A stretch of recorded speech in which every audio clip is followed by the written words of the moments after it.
Hello people, this is Mark from Kharischangeworks. Guys, I hope that you are well. Let me tell you a true story of hope and encouragement.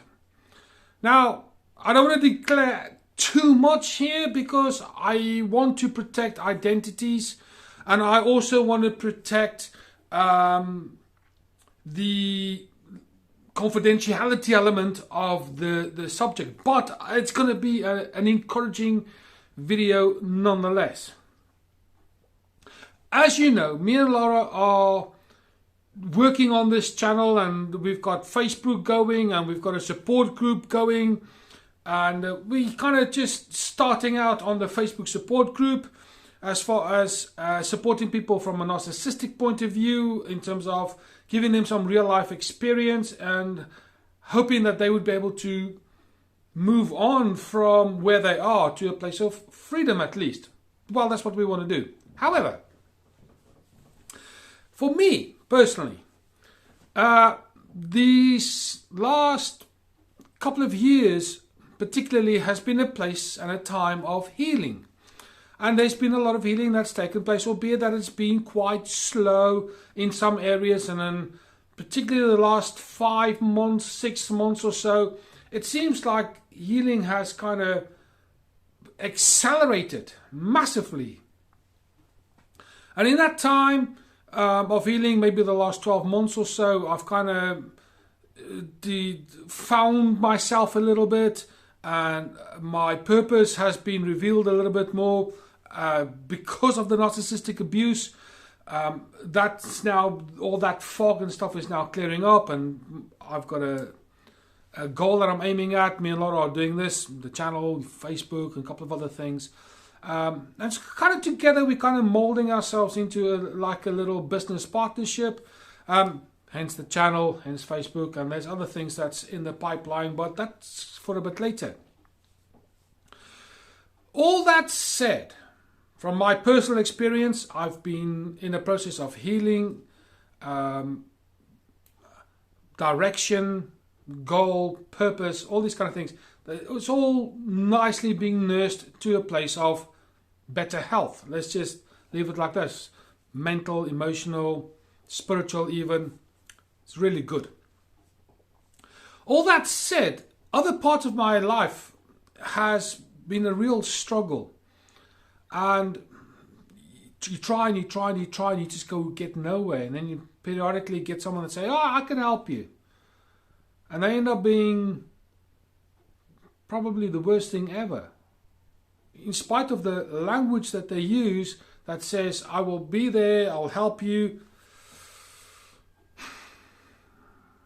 All they offer is bucket loads of poison. And then out of the blue, you meet someone that comes and actually does what they say. And it's a good experience.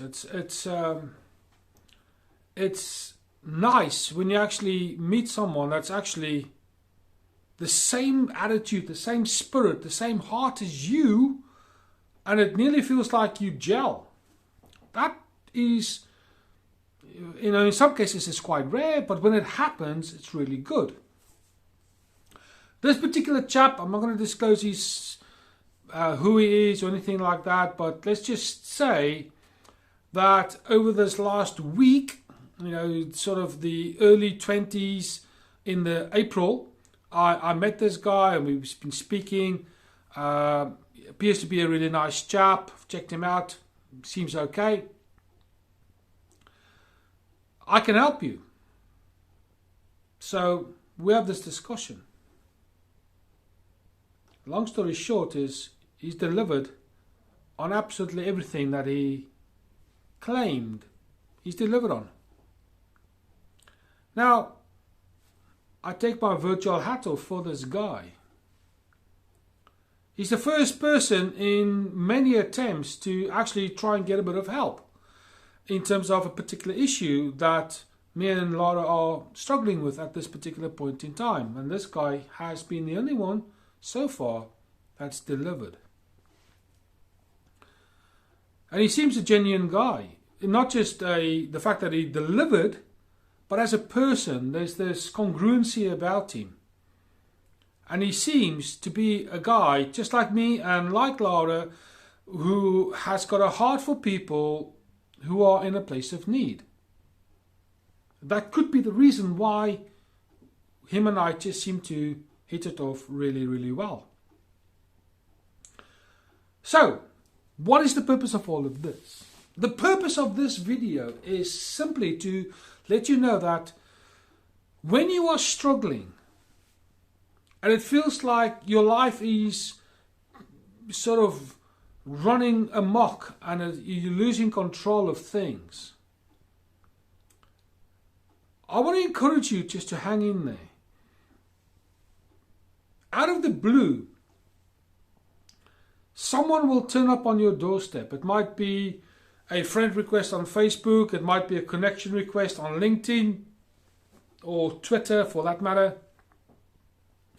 It might be that you walking in town and you just happen to say something and someone hears what you're saying, or you might read something on, or you see something on YouTube or whatever the case might be. It doesn't really matter, but there will always be these chance encounters that might revolutionize your whole world.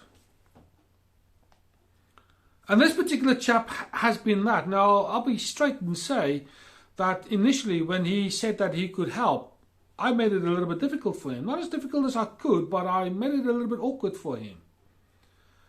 Because of trust issues, and that's because of the narcissistic abuse.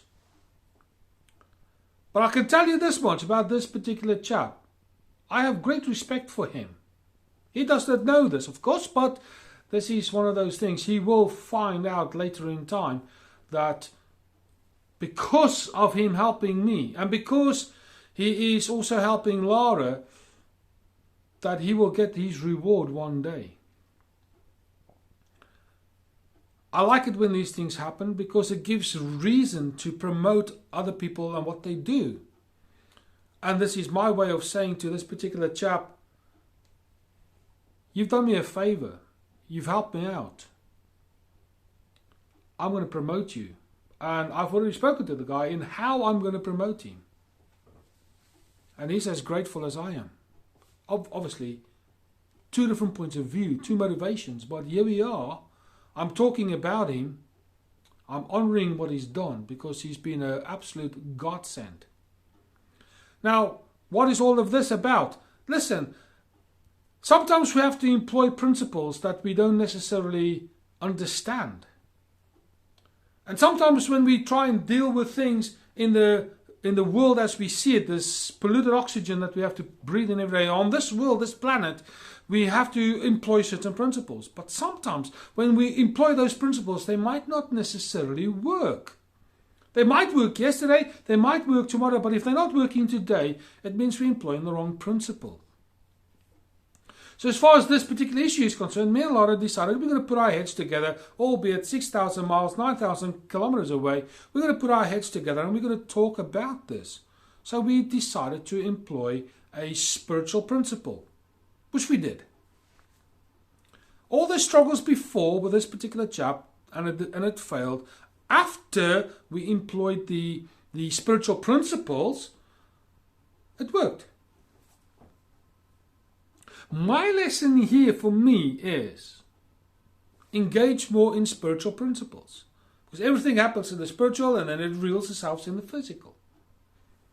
Bizarre, but that's just how it works. The universe works like this. God works like this. He operates in the supernatural and then we as people experience it in the natural. So we employ the spiritual principle and there it is. Now it's working. Now before then we've been operating on a fleshly level, this human level, this earthly thing. Failed. So that's my first lesson. Employ spiritual lessons first. After that, employ the humanistic, the real world principles after. But get your foundation right first. That's lesson number one. Lesson number two is simply this. When you are at a place of a cul-de-sac in your life and you feel like you can't go any further because all you've now got is you're stuck in this cul-de-sac, you need to do a about turn and get out of the cul-de-sac somehow. But if you don't know how you got into this cul-de-sac, somehow you need to get out of it, and sometimes you have to have someone out there to help you out of the cul-de-sac. And out of the blue, out of nowhere, these people just turn up in your life. In this case, this chap did.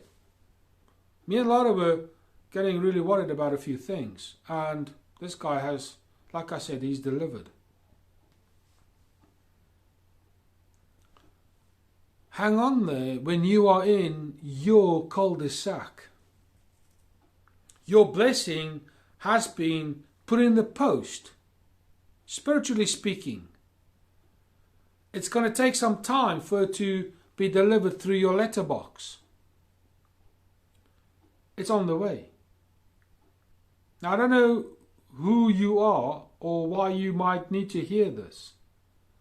But all I want to say to you, and I want to encourage you in a congruent way, is your blessing is on the way. Hang in there. Operate from a place of faith and not necessarily intellect. They are opposites. And all I want to say to you today is, it is only when you are at rock bottom, the 12th hour, at the end of the cul-de-sac, when it's the darkest, when there is no escape. Man, I can carry on like this all day. When it seems like there is no more air to breathe, when these people just pop up out of the blue, and they seem to be the oxygen that you need to get you out. They are the roadmap to get you out of the cul-de-sac. They are the oil that you need to massage all those stresses and strains away. And once again, I can carry on with metaphors all day. But I want to encourage you to say never, ever, ever, ever lose hope. Always, always, always hang on to hope. To my mind, hope is the last thing that disappears out of the makeup of human being. Hope. So I want to encourage you today. Have hope. Hope that tomorrow is a better future, is a better place than today. Yes. We have to hope that. But I will also say that you need to do your bit. And that plus hope equals results. Employ the principles. So I don't know how difficult your situation is at this particular point in time. I don't know what is the things in your life that is actually causing you tremendous stress and anxiety and frustration. I don't know. What is that thing that is causing you all this pain and struggle and strife? I don't know. But you do. And I'm going to encourage you to take that and put it in the spiritual hospital and say, universe, deal with this. Give me some hope and reason to have hope. And that I also believe is really important. Unless you have a reason to have hope, hope is just a word in the dictionary. It's empty, it's hollow. But once you have a motivation in terms of having that reason to have that hope, when you are striving to do something, it's pointless aiming at nothing and you get it all the time. You have to aim at something in order to know whether you're going to be successful or not. Have this reason to have hope that things will get better. I read a little saying the other day that says, when things are falling apart, it actually may be the reason why things will eventually fit together better. Or words to that effect at least. So I'm going to encourage you. Hang in there. Hope. Have some form of faith, a belief of some sort. Things will get better, but sometimes things need to fall apart so that it can be reassembled in a different way. And that, I hope, is a better way. That's all I want to say to you today. Have hope. People, circumstances will pop up at the right time when it feels like there is nothing left to hang on to. We feel like we're hanging on by the skin of our, the nails that we've got that hangs onto this rope of some sort. It might be completely frayed away. But I'm going to encourage you, hang in there. It will be better. As a saying that I know, every thunderstorm runs out of rain eventually, and you can't appreciate the rainbow unless you experience the rain. Be encouraged, my friend. Things can't always stay the same. Things have to change at some point. And be alert to these people that will pop up from time to time out of the blue. So be observant of that friend request that you get, that connection request. They might just be the key that unlocks your padlock to a brighter future. I hope I have encouraged you. I hope that you have found a reason to hang on there. If you have, or have something that this video resonates within you, let us know in the comments, please. Also, while you're there, please do all the YouTube admin. The liking, the sharing, the subscribing. Tell all your friends, tell all your family. This is an exciting channel. Thank you. But for now, this is Mark from Kharischangeworks. I'll speak to you soon.